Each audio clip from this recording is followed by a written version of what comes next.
Welcome everyone to Coaching in Session. My name is Michael Rearden, and I'll be your mindset coach today. And today we're going to be talking about your lifestyle. What type of lifestyle are you living? Are you living the life that you want? Are you living a fantasy? Are you not living up to where you want to be? It is a journey, right? Your life and the process of getting to where you want to be. But sometimes we give ourselves this idea of where we want to be or how we want to live life or what type of house or what type of car we should drive or who we should marry or be in a relationship with. And we forget who we truly are. And I think that is a huge disservice to who you can become. Because what happens if who you can become is greater than who you are or who you thought you should become? You can be so much more in the sense of your life and your goals and your aspirations and your accomplishments. But when we dare to defy all odds, when we decide to push ourselves, or when we decide to think differently than how society as a whole is thinking, we are considered crazy, outcast. We're canceled. I'm here to say that they can't cancel your life. They can't cancel who you were destined to become. Yes, they can be a roadblock. There's going to be many roadblocks in your life. And you have to decide, are you going to allow other people to stop you, to impede in who you are supposed to be becoming? Sometimes people see the challenge or they see the obstacle and they say, you know what, I'm not going to deal with that. Similar to how a hiker might look at Mount Everest and they say, you know what, there's just too much to climb. I can't do this. I'm turning back. Well, sometimes we look at how much we have left versus how far we have come. And you have come far in your life. I'm sure you have dealt with many hardships and many difficulties. And it can be difficult for you to say, you know what, I'm going to keep on pushing. And I'm not saying that the anchors that you have and all the weights that you have and all the traumas that you have are not holding you back. But what would happen if you relinquish those? What would happen if you shed those fears and those doubts and you said, I'm going to push myself to who I'm supposed to be. I'm going to become fulfilled. I'm going to become the person that my soul is inclined with, not what the world dictates, what you want, what you truly need for you. And it's difficult sometimes, especially when you have family, especially when you have commitments, and especially when you have been fed a belief that you're not good enough, that in some way that life is scarce and that you can only do a certain amount of things because, time is limited in the sense of what we can do in a day.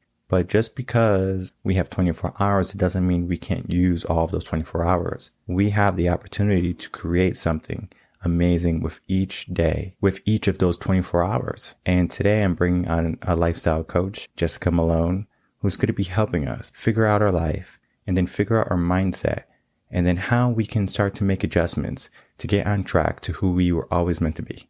So here's the interview with Jessica and myself. Her skin tinted brown sheets and it's Chanel. Hit the highway when she hitting my cell. Body talking to me. Welcome, Jessica Malone, to Coaching in Session. How are you doing today? I'm good. How are you? I'm doing well. Thank you so much for coming on. Going to be talking about something new today, lifestyle. You are a lifestyle coach. When we think of lifestyle, I think many people might first get into their mind like lifestyle. How am I living? I have a 3-bedroom, 2-bath. I have this type of car. Is that lifestyle, right? Maybe it's more than that, but in your own words, can you explain what a lifestyle coach is and how you help people? Yeah. So I tend to think about my coaching in terms of fulfillment. So I think to your point, lifestyle can be, what car do I drive? What clothes do I own? What does my house look like? But I try to take things one step further with people and not just considering what they have, but do they really have what they want, right? Because sometimes we live lives that we have a lot. We have a lot of great things. We've checked a lot of boxes, but the things that we really want and desire are still missing. So when I think about lifestyle coaching, it's that kind of compare and contrast, right? What is it that you really want? What do you actually have in your life? And how do we create space for the things that you really desire? And you said want. Want is one of those things where it's going to be individualized to the person. What's the difference between want and need? Ooh, good question. I think that our needs are very basic. In a first world country, in the century that we live in, we've expanded the definition of needs, but I think needs are really about connection. Do I have food? Do I have water? Do I have clothes on my back? Am I able to connect with people on a regular basis? Outside of that, I think everything else really is just a want and an expanded version of that. So, we can live our lives in a small, maybe 300 square foot home. Like that covers my need of having shelter. But the fact that I want a 2-bedroom apartment or I want a 5-bedroom house, right? That's just an expanded version of that need. And I think it comes down to, just what kind of life do you envision yourself living? Yeah. When I was single, I had my apartment. I had a 2-1, perfect for me, right? Had my Uh-huh. office, I had my bedroom. When started a family, I was like, okay, this 2-1 is not going to fit. Right. So you get a 3-2, and then you're like, okay, now I'm in this 3-2. It's Yeah. working pretty well. And then you're realizing this 3-2 is not big enough. So now you're in a 5-3. And it's like we keep going up. Is hmm there a point where too much is too much? Absolutely. I think so. And I think you made a great point just thinking about our perspective on space. I think that having space is important physically, mentally, like you need space for that peace of mind. But at the same time, when we have space, we tend to fill it. And so Mhm. sometimes we fill that space with more than what we truly need, right? As we let our wants get the best of us. And so now it's like, do I feel burdened by the life that I live? So I think for everybody, that definition of what is too much varies by individual. But yes, we absolutely can get to a point where it's like, I have so much space and I've tried to use all of this space and now I just feel stuck. And do you think that's a correlation to society? Because I know, especially here in America, many people have a tendency to become materialistic. hmm It's easy to become materialistic because Amazon's always recommending something that we didn't need, but now we Right. know we want. Right. And so our carts are always full, whether we go to the grocery store or we go to an online store, where we're always filling ourselves with something else. And Mm-hmm. we have a tendency to always want the latest and the greatest, right? We have a perfectly good car that can get us to A to B, but they have this new model that can do one more thing that ours can't do. And we say, Right. you know, we need that model. We have Right. a phone that is 1 year in the past, and we say, you know, we need this new phone because it has this better camera by 2 megapixels. And I mean, Right. yes, I mean, it's awesome to take pictures, especially of like your family and then of traveling if you're like a world traveler. But we get to that point where we are always trying to keep up with the Joneses.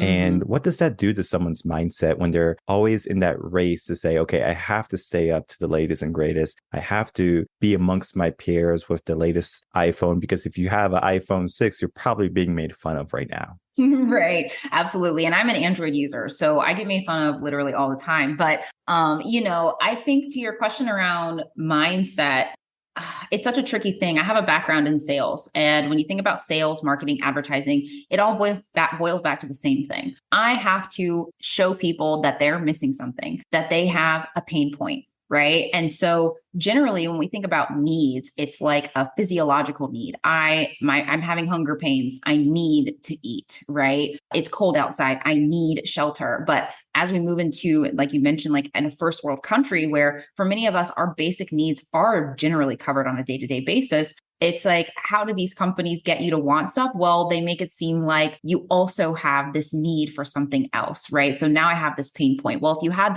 those 2 extra megapixels, think of what you could do. And now my brain is exploring all these possibilities. And I think from a mindset perspective, what that does for us is it keeps us from remembering what's most important. And we start doing a lot more comparison. And at the root of everything for most people who are feeling stuck, not working on their goals, et cetera, it's because they don't feel like enough, right? It looks different for every single person, or how it sounds in their mind is different for every person, but it always boils down to that. And so when we are constantly thinking about what's out there, what's better, how it could be improved, we just feed into that deck insecurity over and over and over again. And we just lose sight of what really matters to us. And I think that's exactly where you come in, because people are so quick to cover up themselves with Gucci designer, and they might not be confident. They might not be courageous or willing to put themselves out there. So they say, you know what, this is who I am. They drive a certain car, they have a certain phone, certain lifestyle, right? Mhm. They go down that lifestyle. They're thinking, okay, if I'm this type of person, maybe I'll morph into this person. Mhm. So there's an idea of, for example, let's say you want to be successful, you want to be wealthy, that you maybe purchase things above you so you Mhm. can grow into that lifestyle. Mhm. That doesn't necessarily always work, because sometimes with that rise in lifestyle is going to increase your work. So you have to work more. You might be away from your family more. And it's something that you might not be inclined to do. You say, you know what? I don't want to work all these hours, but I do want this lifestyle. There's a balance between what we are willing to do versus what we would like to have. Do you find that when you're talking to people and then starting that journey with them, that you have to say, hey, this is where you want to be truly versus where you're presenting yourself to be? Yeah, absolutely. And I think what's really interesting, a lot of my coaching focuses on high achievers. That's the audience that I tend to work with. And what you're describing, right, is just this idea of fake it till you make it. What I find with my clientele is they make it and it's like, it's not what I wanted though, right? And like, that's the potential drawback. Yes, you can get the car and the house and all this stuff and hope, to your point, that you just kind of grow into it, that you morph into this person. But what if you actually don't like being that person, then it's like, this was really all for nothing. So we have to do a kind of an assessment. I believe they're the experts, right? So I don't tell them what that life should look like, but we really start thinking about like, what is this keeping you from? To your point, the time, the money, the energy, everything that you're investing into this lifestyle could be utilized for something else. It's just an opportunity cost. We can keep going down this road. You can keep being miserable, or we can start peeling the layers back, taking the stuff away, and now you can put that into good use. Is there a preference why you work with like high achievers versus someone who might be lower in the standard of their life goals and purpose? Yeah. So for me, it's more just about alignment. I myself, I've been an achiever my whole life. And so that's a group that I tend to resonate with. I think the concepts that I talk about are applicable to anyone. Like anybody can take these concepts and change their life. But I get the high achiever, I get what they're going through, the mindset, all that stuff. And so that's why I put my focus there. Yeah, definitely. It's similar to like a teacher. For example, they might say, I like kindergarten, or I like middle school, or I like high school. Mm-hmm. It doesn't necessarily mean that they can't teach other grades. It's just that they have a preference. I mean, when I was a teacher, I taught K to 12. I didn't necessarily have a preference. I always favored elementary because they're always more vibrant. Middle school is a headache. High school is pretty simple because you just tell them what to do and they do it. But when we get clients sometimes and we're like, okay, well, let's look at your life. Let's really dissect it. And we look at what they built. And they might have built something amazing. They might have built an empire. They started a company from nothing. Maybe they had a struggle or a story of struggle, and now they're finally successful. Is there some type of fear attached to losing what they have gained from that perspective of, I have worked my whole entire life to achieve this, and then now I have that fear of losing it? And it's not so much of adjusting my lifestyle to what I want it to truly be, but I'm afraid to lose it or to give it up into something that I'm not sure. And I think many people get into this idea that they know a destination. They're like, okay, once I get this, I'm going to be happy. That's a contingency. For example, once I get $1 million house, I'll be happy. So I'm living the $1 million lifestyle. Right. Once I get a Lamborghini, I'll be happy.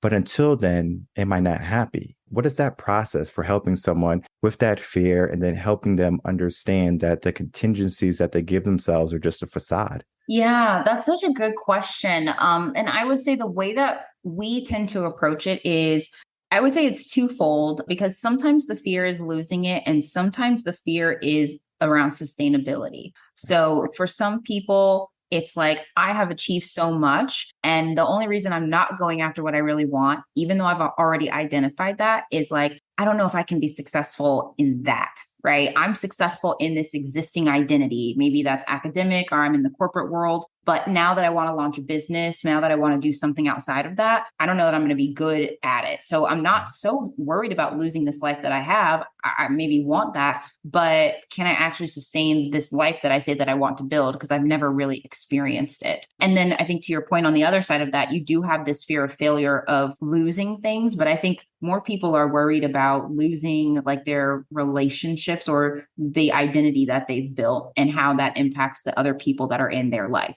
Right. So if I don't continue being this person, whether I like it or not, how does that impact my relationship with my mom, with my dad, with my best friend, with whomever else? Am I going to lose, these people just by being more of myself? And so what we tend to look at is, one, like, which of those fears are really present for you? And two, just really playing it out. Okay, let's ride that fear to the end. Let's say that you lost everybody in your life because you started being more of yourself. Would you prefer to keep them to continue not being yourself? And I think for most people, you put it in those plain terms and they're like, it's worth that risk. And then what they find out too is most people who really care about you, really love you, are still going to be there, right? The things that really matter, you're not going to lose what really matters to you and what you're really meant to have. And so it's really about just playing out that worst case scenario. And then, is that what you want? Because you can keep living the same life. There's nothing stopping you, but you have to decide what that trade-off is going to be. And I have lived that life where we look at the social media, we look at how many friends we have, we look at all the people who admire you, all your friends. And then it comes to a point where you ask yourself, like, is this really appropriate? Not an appropriate meaning like you should or should not have it, but is this going to help you to get to where you want to be? Right. I remember in high school, it's just like, especially in high school, middle school it starts, but high school it finishes, where the peer acceptance, where you have your groups, you have your way of thinking where, okay, I need this person to like me. I need someone to like me. And if they don't have that, then they have that social emotional displacement where then later on it's difficult for them to build courage, confidence. All of that stems from having friends or being around people in the early ages of childhood development. And then we finally get to later on in life where we might not have got rid of the people in our lives that were anchors or people who were toxic. So we have a bunch of people in our lives that don't necessarily do good for us, or they don't bring about good in our life. And I know, like, as a coach, we want the best for our clients always. And so we want them to do good. But then there's sometimes people in their corners that maybe don't have the best intentions to them, or for them. So these people could be their partner. They could be their kids. I mean, it could be whoever, mom or dad too. I mean, it can really drain a person where someone is living up here and they're supporting all these people. But then similar to how you said, do they belong? And if you reverted to yourself, your true self, or how you really wanted to be, would they stay? And I think it's that fear of losing people, the fear of being accepted. And then, of course, the identity that they had built, because it's about a dismantling sometimes so you can build what you really want. Because sometimes we were told to build something. We were told to pursue a career, whether it be, hey, you need to become a doctor if your parents are doctors or surgeons. Maybe they really push their kids to say, you need to be this. And then the kid is going down that path and they realize that I'm not happy. And all the friends they made, all the choices they made were just for the pleasure or the appeasement of their parents. So now they're at that crossroad. Do they defy their parents, defy their friends, defy all the years they spent in education just to pursue who they are on the inside? What's the benefit to that? I think the benefit in a general sense is like fulfillment, but I think more importantly, it's confidence. And I've done that myself. Like, I left my job. I always performed in school, top performer, graduated top of my class, got into a big corporate company. I was there for 7 years and then decided, you know what? I want to launch this business. My business name is Not Your Average Fro. It's like it's not corporate at all. And I decided to leave my job, live out of a van. I really threw like everything to the wind. Now I'm in a place where, I'm back at work doing corporate while also having my business. My friends have not changed that significantly. My parents still love me, and it's like, I realize now I can be confident rather that like, no matter what, if I'm true to myself, like what is meant to be in my life will be. That I think gives you a sense of courage as you attack other things. So now that I've left my job and I'm still in one piece, and my parents don't hate me for leaving that job they were so proud of, it's like, okay, well then I could feel confident and courageous enough to take another big leap in my life, whatever that may be, and know that I'm going to be okay and it's all going to work out. This is a two-pronged question. Did your parents ever say that if you leave your corporate job, we will disown you? And then after that is going to be, even if they did say that to you and they would disown you, would you still do it? Good question. So no, they never said that. That was definitely all in my head, right? And all a mental construct that I had created. And even if they would have, It would have been harder, but I think I would have done it anyway, because it's like I have to live with me at the end of the day. And I can't live with myself not knowing that I could have done something and I just didn't. Right. I work with a lot of teens, youth mentoring, things like that, near and dear to my heart because I was a teacher. And one of the things I saw in the schools was the unpreparedness that was going to occur to these young adults the moment they touched college. And I mean, you can even see it in high school. They don't know about finances. They don't know how to say no. It's always yes, yes, yes. Okay, how can I help? And then also another factor is parents. Parents play a huge factor into someone's decision to go off to college and to become something.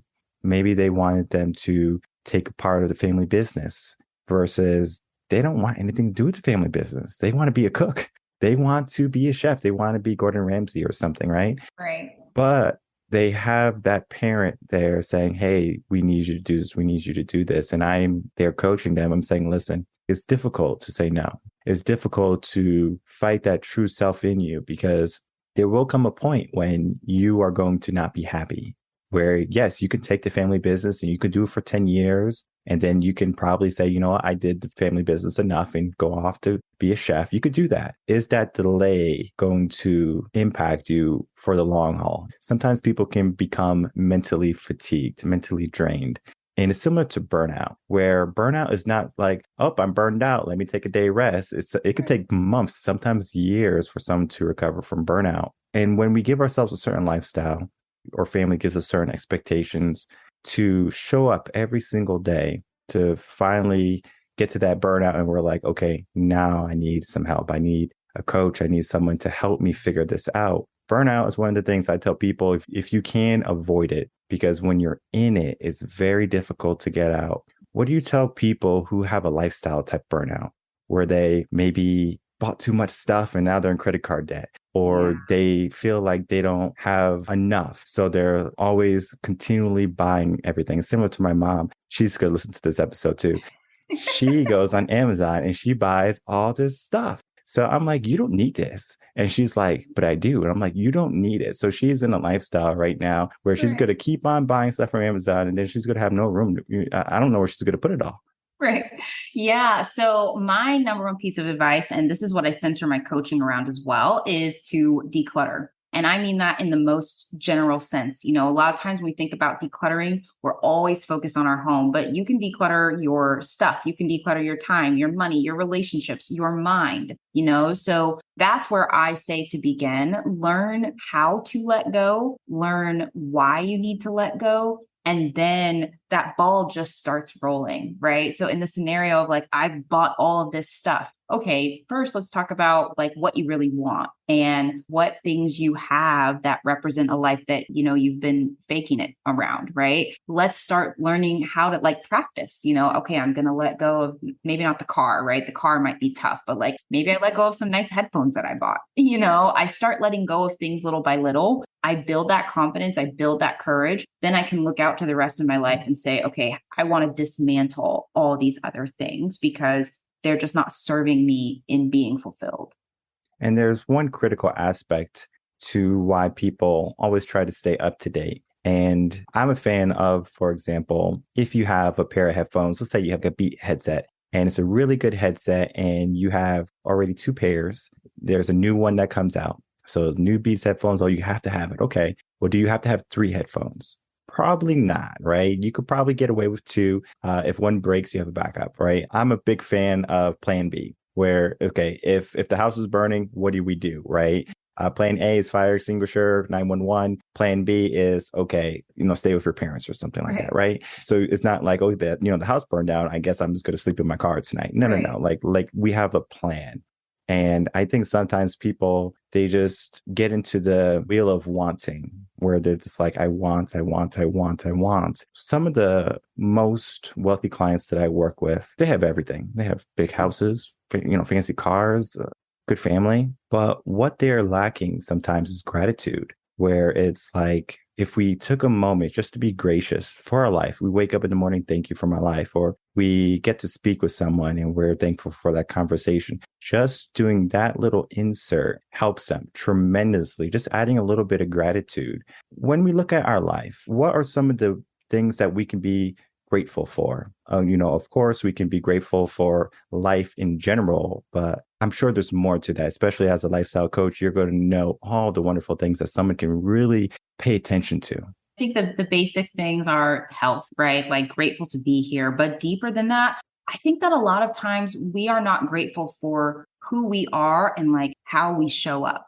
You know what I mean? There's something that we all, and not just something, many things that we bring to the world that other people really appreciate about us, or just things that we do for ourselves that, everybody doesn't do, right? And so it's like, how often do I just think or have gratitude for like who I am? And I think that that's part of the reason we collect so much stuff, because I don't feel great about what I bring to the table, or I don't know what my strengths are. I don't know what makes me special, what makes me different. And so I'm buying all the things that everybody else says I should have, right? I'm not really taking that time to hone in on me and learn me. And so I don't see the value in that. And I think that's really where we have to start. Like for me, to give a more like tangible example, I'm always trying to help people be better. Always. Like, it doesn't matter. I can come across sometimes critical, but I'm always just like, man, this could be better. You could be better. We can do this even better than you're already doing it. And I value that. I'm grateful that I have that in me. It's part of what drives my coaching, but it's also part of what makes me a great friend and a great daughter. And it's why other people, would say, oh man, Jessica did this and she inspired me to do X, Y, Z. Like, that's huge. There's something to be said about everyone, but everybody doesn't have that trait. And that's something I bring to the world. And that's something that when I hone in on it, it's like, well, I don't need a nice bag or a nice car, because what people value about me is that particular quality. And when we look at ourselves, like there's certain things that you can do that I will never be able to do. And it's not even the fact of like it's a task or a mission or attaining something. It's that you have a unique way of thinking, a different upbringing. And that gives you a different mindset. It gives you a different perspective. And I think many people, they fail to really appreciate their perspective of the world. It's easy to get bogged down by everything. We turn on the news, they tell us what to do. We call our parents to say how they're doing. They tell us what we should be doing. And it's always someone telling us what to do versus us saying we know what to do. And I think that's a realization that many people have to get to a lot quicker, because again, when we're young, we look at how we should be, how we should conform. And then when we finally do that conforming, we have a lot of, I guess you could say, fluff on top of us. So it's kind of like, how do we get rid of all this fluff and then be our true self? We have to be courageous, right? We have to be daring to defy what the world dictates for us. And we have to say, this is what I want. This is what I should be. And there's a saying where one of the regrets that many people have in their life is failing to become the person that they were supposed to become, not so much who they became. So when life is done, you're going to be presented with a folder, a file. Going to be two separate files. One file is the life that you were destined to have, that you were supposed to be. And the file is huge. It's going to take you a lifetime to read it. But there's another file, and it's just a manila folder. And that's what you did in your life. And the discrepancy between who you can become and what you did, I think it comes down to what people truly believe that they are capable of doing. And one of the things I do with my business is I help people with their limiting beliefs, because society tells us what we can and what we can't do. You can't do this. You can't do that. Look at Roger Bannister. You can't run a sub 4-minute mile. NASA, you can't go to the moon. You can't do that. So there's a lot of naysayers in the world. And until someone does it initially, then it's kind of like many people are like, it can't be done. What do you tell people who have an idea that might be so far-fetched, might have never been done before? And you say, what? You can do anything you put your mind to. Absolutely. And I love what you said about, we each bring a different perspective. My dad used to, when I would go to bed, he would say to me every single night, You can do anything you can put your mind to and never let anybody tell you that you can't, right? And I think that that is part of why I feel like it could be great. It could be better, because I believe even if I can't envision it, that doesn't mean anything. Maybe it's not my vision to have, And so I had a client once, or a potential client, I'm sorry. I did a call with him. He wanted to learn more about my coaching. He's like, I want to save like $100,000. And I was like, okay. And he was like, you don't think that like that's weird? You're not like taken aback by that? I'm like, no. I mean, I think if you want to save $100,000, let's do it. All you need is like that plan. So I really believe like I'm never going to tell anybody that their dreams are off limits because I don't know what they're capable of. Yeah, I mean, I get far-fetched calls sometimes too, where it's like they're talking about something that has never happened before. If they talk to anyone who wasn't a coach or someone trying to help them, they would be labeled crazy. They was like, yeah, no, that's insane. You can't save $100,000. Like you have lost it. All right. And you need some help. All right. So instead of getting coaching, seek a therapist. But it's not that, right? We are there to facilitate dreams, to facilitate the life that you're going after. And sometimes you need some accountability. Sometimes you need some encouragement because you might have, again, a family system that is not conducive to your growth. And there's nothing wrong with that. So when you're having a coach, like that person's there to hold you accountable because looking back again, your family might not be the most supportive system that you have. In reality, yes, family should be a great support system, but sometimes not everyone has that. Sometimes people can have very toxic families where they can come to a coach and they can say, you know what, I really want to do this. Then you have to put in the work too, because it's easy to say you want something, but when it's time to start to act, then that's when you have to show up. Kind of going to your point really quick. Yes, you can be anything you want. And there is no necessarily limit. I know Kobe Bryant talked about this, where it's like, he didn't talk about being a certain level. He was like, I'm always trying to be better. I'm always trying to improve my game any way that I can. So it's not a desired place or trying to be someone like he was, trying to be Michael Jordan or anything like that. He said, I want to be better. What do I have to do? I'm going to perfect. And perfection is not to saying it's perfect, is right. I'm going to be better than I was before. When we have our life, I think sometimes people think they reached the top of the mountain. They're like, I made it. All right. I'm the CEO of a company. I'm a great dad. I'm a great husband, and there's nothing else. So they just kind of go with the monotony of life and they finally realize, wait, something is missing. So they're like, okay, well, let me travel a little bit more. So they travel a little bit more. They're like, something is missing. When we give ourselves those goals and we stop being daring and we stop really pushing ourselves, again, using Kobe, he was always chasing something versus we're on the mountaintop. We have the perfect family. We have the perfect situation where we can go out and travel the world, but we're not looking for anything. We're not looking for a new thing. And we found that comfort zone. The comfort zone is often the place where many people reside, and is often the place where many dreams die, because you have to get past fear. You have to get past the fear to get to the growth. And they might have done it in their life before, and they have created a comfort zone eventually after all the struggle and all the hardship. Now they're there. If someone was interested in changing their life today and they're in that comfort zone, what are 3 tips or 3 steps that you would give them to say, you know what, I'm going to get out of my comfort zone and I'm going to seek a coach. I'm going to make the changes that I need to, whatever it is, I'm going to change my life. Okay. So number 1, I would say actually write out what you want. Also, so maybe this is number 2, align it with your values. I think that that's missing for a lot of people, right? Like, oh, I want to have an amazing career. Okay, in corporate, as an entrepreneur, like what does that mean? Like detail it. And then does that actually align with your values? Like for me, for so long, I was focused on corporate, but eventually when I'm married and have children, I want to be a stay-at-home mom. So I'm like, it doesn't really make sense for me to push myself so hard to rise in the ranks and then have to fight for maternity leave, right? So not just writing what you want, but like detail it. And then does that really align with what I value? And then finally, I would say start letting go, but you could start in your home, time, or money. But I would say start creating space, right? So if it's in your house and it's like, I want to be more disciplined with my eating habits, what would you have to get rid of to create space for the right cooking utensils, for the right food, right? What would you have to let go of in your money? What subscriptions might you have to cancel to afford to buy that food and those utensils, right? What commitments might you have to let go to have time to go and buy those things? So those would be my tips. That's kind of like more than three because I packed them in there, but I think it's envision what you want, ensure it's aligned with your values, and then start creating space little by little. Perfect. I love those 3 tips.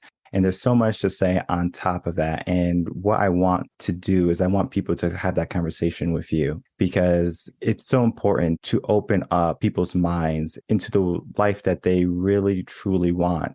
And not so much of the Hollywood fantasy that we were given or the American dream that we were given. Because maybe having 2 kids and a dog in a white house with a picket fence is not what you want. Maybe you want to live in a cabin with a cat, and there's nothing wrong with that. And we have to embrace our uniqueness. We have to embrace who we really, truly want to become. And I think it can get clouded in society. And again, all of the facades that are presented to us every single day. There's so much more to lifestyle than what we spoke about today, because there's a whole life that we get to live and we only get one. And we do have to make it the best. And having Jessica as a coach and on your side is going to be a wonderful thing to have. She was a pleasure to speak with today. And I know she's going to be a pleasure to have, helping you get to the life that you want. So if I can from you, Jessica, can you please share with us any final words, and then how can people find you? Sure. I would just say, come learn more about what I've got going on. And if you're interested, let's hop on a call. You can find information about me at nachoaveragefro.com. So that's NACHO, like the chip, and then averagefro.com. And I use that same handle on Instagram at nachoaveragefro. Perfect. And all of that information will be in the description box below, so people can easily reach out to you and they can really start to get their lifestyle back in track. I'm excited for all the people coming out, because right now I think there's a lot of people who have forgot how to live, and for you to be able to provide that to them, I think it's going to be a huge service. So thank you so much, Jessica Malone, for coming on Coaching in Session. Great pleasure. Thank you. I would like to thank my guest, Jessica Malone, for coming on Coaching in Session. Always a pleasure to talk to wonderful coaches who help people get into a better life, better mindset. When you're dealing with your lifestyle, we are looking at things. Typically, a mindset coach doesn't really go down. Now, of course, we have the idea of we want this, right? So, for example, you want to be financially secure. Mindset, we look at the options, right? We talk about what type of mindset you need to get there, and then we get there. We present ideas. This is what you could be doing, whether it be Airbnb, get a job, sell an organ. Well, maybe not sell an organ, but you are going to be figuring out how you can make the adjustments that you need for yourself. And it's important for you to realize that you can become whoever you want. And I love the 3 steps that we spoke about at the end of the interview, because they are truly there to help you. And one of the things that I love about step 1 is that write things down, right? To make a list of the things that you want. You might hear this like for Amazon. Like I do this for Amazon quite a bit, where if I want something, I will put it in the cart and I'll put it for save later. And I just see how long it stays there for save later. I have items that have been there for over a year. So I wanted it at one point, but then I said, you know what? I don't necessarily need it. And so when you're trying to declutter your life, and when you're trying to figure out what is really mandatory, you have to figure out, all right, what are your habits? Because maybe you have a habit of always going on, looking at your today's deals on Amazon, or going on to, an online store and buying something, one item only maybe. You only bought one item, but after the end of the month, you bought 30 items. It adds up. It adds up, and it becomes those weights, and it becomes those obstacles that keep us tied down. And sometimes what we have to do is get out of our old habits and create new habits. And lifestyle might be the goal. It might be what we're looking to attain, but then it's also looking at your habits. It's looking at, well, what do you truly want in life? And then making the adjustments. And the adjustments won't be easy.